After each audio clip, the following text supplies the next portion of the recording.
Most income investors never think about where their cash is working. They are focused on the equity side SPYI QQQI, the boosted series, whatever is generating the highest monthly income from their stock market exposure, and the cash sitting on the sidelines is either in a savings account earning next to nothing or in a standard money market fund doing marginally better. The idea that the cash and ultra-short duration portion of a portfolio deserves the same thoughtful optimization as the equity income portion rarely comes up. Today we are making the case that it should, and we are doing it by going deep on one of the most overlooked funds in the NEOS lineup, CSHI, the NEOS Enhanced Income Cash Alternative ETF. Quick disclaimer before anything else, nothing in this video is financial, investment, or tax advice. I am not a financial advisor. Everything here is for educational purposes only. Always do your own research and consult a qualified professional before making any investment decisions. CSHI is different from every other fund in the NEOS product lineup in a way that is worth understanding clearly before anything else. SPYI, QQQI, BTCI, and the rest of the NEOS covered call and income series are fundamentally equity products. They hold S&P 500 exposure, NASDAQ 100 exposure, or Bitcoin exposure, and then sell index call options on top of those holdings to generate income. The underlying is equity or a high volatility asset, and the income is a product of harvesting volatility premium from those underlying markets. CSHI is built on a completely different foundation. At its core, CSHI owns Treasury bills 1 to 3 month T-bills, the shortest duration, lowest risk fixed income instruments available in the US market. And on top of that T-bill foundation, the fund runs a modest put spread overlay on S&P 500 index options to generate a small amount of additional yield above what the T-bills provide on their own.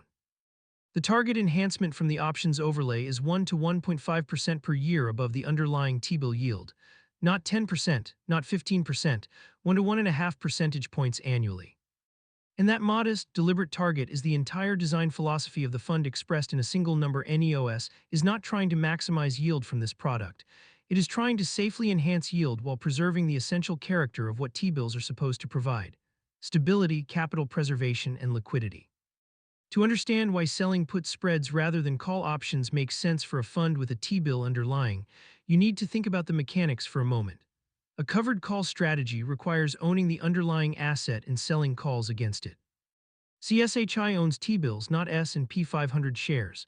You cannot sell covered calls against T-bills using S&P 500 options because you do not own the S&P 500. What you can do, and what NEOS does here, is sell put spreads on S&P 500 index options as a separate overlay. Mathematically, selling a put spread on an index is essentially equivalent to a covered call strategy from a risk and reward standpoint. You are collecting premium in exchange for taking on defined downside exposure if the market falls through your strikes. The math works out to almost the same payoff profile, just implemented differently because the underlying of the options and the underlying of the fund are separate assets. The put spreads bring a small, controlled, and deliberately limited amount of equity risk into what is otherwise a pure fixed income portfolio. The options parameters are worth understanding specifically because they tell you exactly how conservative this overlay is designed to be. The put spreads are sold approximately 6% out of the money on SPX, with spreads approximately 4% wide. They are held for 1 week at a time. The fund sells 2-week options and rolls them 1 week later, so the maximum duration of any individual options position is 2 weeks. And the strikes are set approximately 3 standard deviations out of the money based on historical weekly S&P 500 move distributions. 3 standard deviations means the fund is selling protection against moves that have historically occurred less than 1% of the time on a weekly basis. This is not a fund trying to squeeze maximum premium from aggressive option positioning. It is a fund designed to collect modest, consistent premium from option strikes that should rarely, if ever, be breached under normal market conditions. What happens when they are breached? The tariff announcement in April of last year is the most relevant recent example. The S&P 500 fell approximately 14 to 15% in a very short time frame, the kind of rapid, violent move that tests the limits of any options strategy.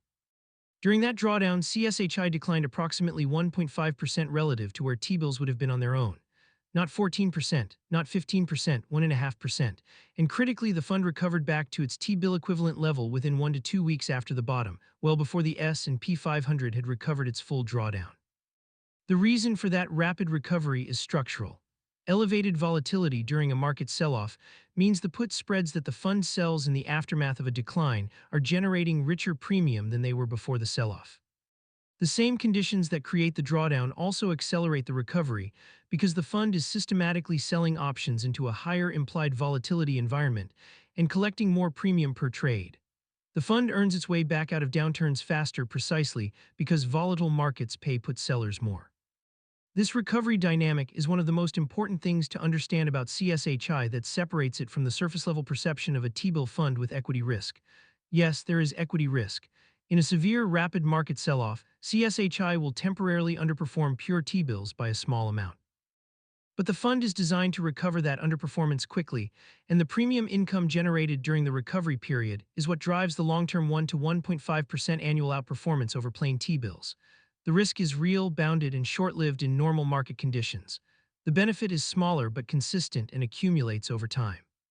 Since inception in August 2022, CSHI has generated a total return of over 22%. It is important to clarify what that number means, because the way total return works for an income distributing fund is different from how most investors think about portfolio growth when they look at a NAV chart. The NAV of CSHI has remained approximately flat since launch. It is still trading close to where it priced at inception.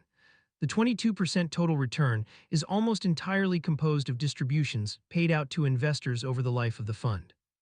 NAV preservation was the goal, distributions were the vehicle for delivering returns, and the fund has executed on both consistently. If you evaluate CSHI by looking at a simple price chart, you will see a flat line and think nothing happened.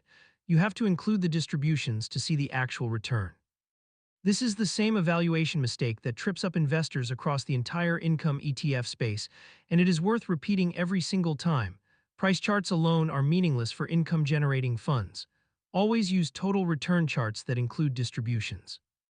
The approximate 1% annual outperformance over plain T-bills since inception is attributable almost entirely to the put spread overlay. The T-bill component earns what T-bills earn. The put spreads earn the additional premium. The fund has delivered on its designed mandate consistently across multiple market environments, including the rate shock of 2022, the bull market of 2023 and 2024, and the volatility events of 2025 and 2026. That track record across varied conditions is meaningful validation for a strategy that has been live for nearly 4 years. The distribution structure is simple. CSHI targets a yield of 1 to 1.5% above whatever the current 1 to 3-month T-bill rate is. This means the absolute dollar amount of the distribution is not fixed, it moves with the underlying T-bill rate. When T-bills were yielding 5%, CSHI was targeting approximately 6 to 6.5% total yield. If rates fall back toward zero, CSHI would still target 1 to 1.5% above zero. The enhancement from the options overlay is the stable, consistent component. The underlying T-bill yield is the variable component. Distributions are paid monthly, consistent with the rest of the NEOS product lineup, and the 38 basis point expense ratio is the lowest in the NEOS fund family, lower than SPYI and QQQI, which makes sense given the conservative nature of the underlying and the modest premium income the options overlay generates. The 1 to 1.5% annual enhancement target is not arbitrary. It reflects the result of a deliberate calibration process where NEOS looked at the underlying risk profile of T-bills, essentially zero credit risk, very low duration risk, and determined how much additional options-derived premium income was sustainable without compromising NAV stability.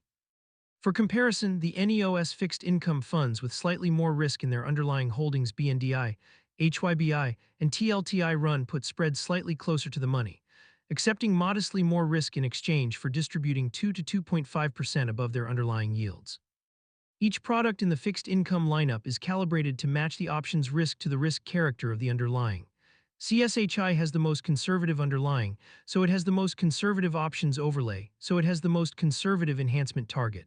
The design is consistent across the product family. On the question of whether the put spreads should be written on NDX, the NASDAQ 100, rather than SPX, the reasoning for sticking with SPX is worth understanding. The NASDAQ 100 is significantly more volatile than the S&P 500. To maintain the same conservative risk profile, NEOS would need to push the NDX put spread strikes even further out of the money than the SPX equivalents, which would generate less premium per dollar of notional exposure. After accounting for the required adjustment to the strike distances, the income generated would likely be comparable to what SPX delivers, so there is no meaningful yield benefit from switching, and the additional complexity without benefit makes SPX the sensible choice. Continuity with the SPX options market that NEOS uses across its broader product lineup is an added advantage in terms of execution quality and liquidity. Where does CSHI fit in a portfolio? The most obvious use case is as a cash alternative for investors who are sitting in savings accounts, money market funds, or basic T-bill ETFs and want to earn modestly more without meaningfully increasing their risk exposure. The fund is not an equity substitute and should not be thought of as competing with SPYI or QQQI for the equity income allocation. It is competing with SGOV BIL or your bank savings account for the conservative, low-risk portion of a diversified portfolio. If you have capital that you want to keep liquid and safe, but want it working harder than a money market fund allows, CSHI is making a specific and credible case for that position. The second use case is for investors with investment policy statements or allocation requirements that mandate a fixed income component common in advisory relationships and institutional settings. The fact that CSHI carries a small amount of S&P 500 options exposure means it is not a pure fixed income instrument, and advisors need to be aware of that characterization when placing it within a client's allocation framework. But for investors who understand what is inside the fund and are comfortable with the fact that a 14% market sell-off produces approximately 1.5% temporary underperformance that is recovered within a week or two, the risk profile is entirely consistent with a conservative portfolio anchor. The third use case that comes up regularly is portfolio diversification for income-focused investors who already own equity income products like SPYI and QQQI. Adding CSHI to a portfolio that is otherwise dominated by equity-correlated income strategies provides a genuinely different income source, one that is driven by short-term interest rates, and puts spread premium on S&P 500 options that are deep out of the money, rather than by equity market performance and the at-the-money or near-the-money call premium that drives SPYI and QQQI distributions. The income streams are not perfectly uncorrelated. The S&P 500 options exposure in CSHI means there is some relationship during severe equity sell-offs, but under most market conditions, the CSHI income is much more stable and rate-driven than the equity income distributions from the rest of the NEOS lineup. On the tax treatment, and again this is not tax advice and you should consult your own tax professional, the Section 1256 contract classification applies to the income generated from the SPX put spread overlay, which means that portion of CSHI's income benefits from the 60% long-term, 40% short-term capital gains treatment. However, because the put spread premium represents only 1 to 1.5% of the fund's total annual income, and the majority of the distribution is sourced from the T-bill yield itself, which is taxed as ordinary income at the federal level, and exempt from state and local taxes, the Section 1256 benefit is more limited in CSHI than in the higher equity products in the NEOS lineup. Investors in high-income tax brackets should factor in the ordinary income character of T-bill income when evaluating CSHI in a taxable account context versus a tax-advantaged retirement account. For investors evaluating the broader NEOS fixed income lineup and trying to decide between CSHI, BNDI, HYBI, and TLTI, the framework is straightforward. CSHI is the most conservative T-bills plus a small equity risk premium for 1 to 1.5% enhancement. BNDI sits in the middle of the fixed income risk spectrum aggregate bond exposure, with a put spread overlay targeting 2 to 2.5% enhancement over its underlying yield, introducing both moderate duration risk and moderate credit risk.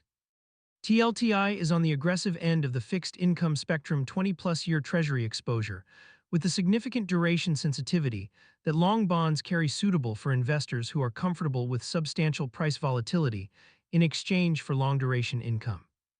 And HYBI is the actively managed outlier, a high-yield fund that dynamically adjusts its underlying based on credit market conditions, de-risking into shorter duration when conditions deteriorate and seeking yield when credit conditions are stable. The right fund from this lineup depends on your duration comfort, credit risk tolerance, and how much volatility you are willing to accept in the fixed income portion of your portfolio in exchange for higher yield. The honest bottom line on CSHI is that it does exactly what it says it does. It takes T-bills, adds a carefully calibrated and conservatively positioned put spread overlay on S&P 500 options, distributes the combined income monthly, preserves NAV with consistent precision, and generates approximately 1 to 1.5% more yield per year than plain T-bills have delivered over the same period.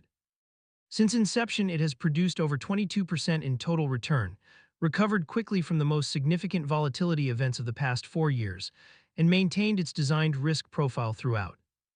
For investors who think carefully about where every component of their portfolio is working and want their conservative cash equivalent allocation earning more than it does in a standard money market fund without taking on meaningful risk, CSHI is one of the cleaner, more transparently constructed options available.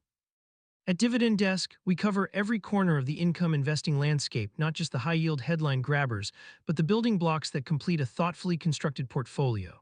Subscribe to Dividend Desk so you never miss a video, and join the Dividend Desk community link in the description where we go deeper on all of these products in real time. This is Dividend Desk. We will see you in the next one. This video is for educational and informational purposes only. It does not constitute financial, investment, or tax advice.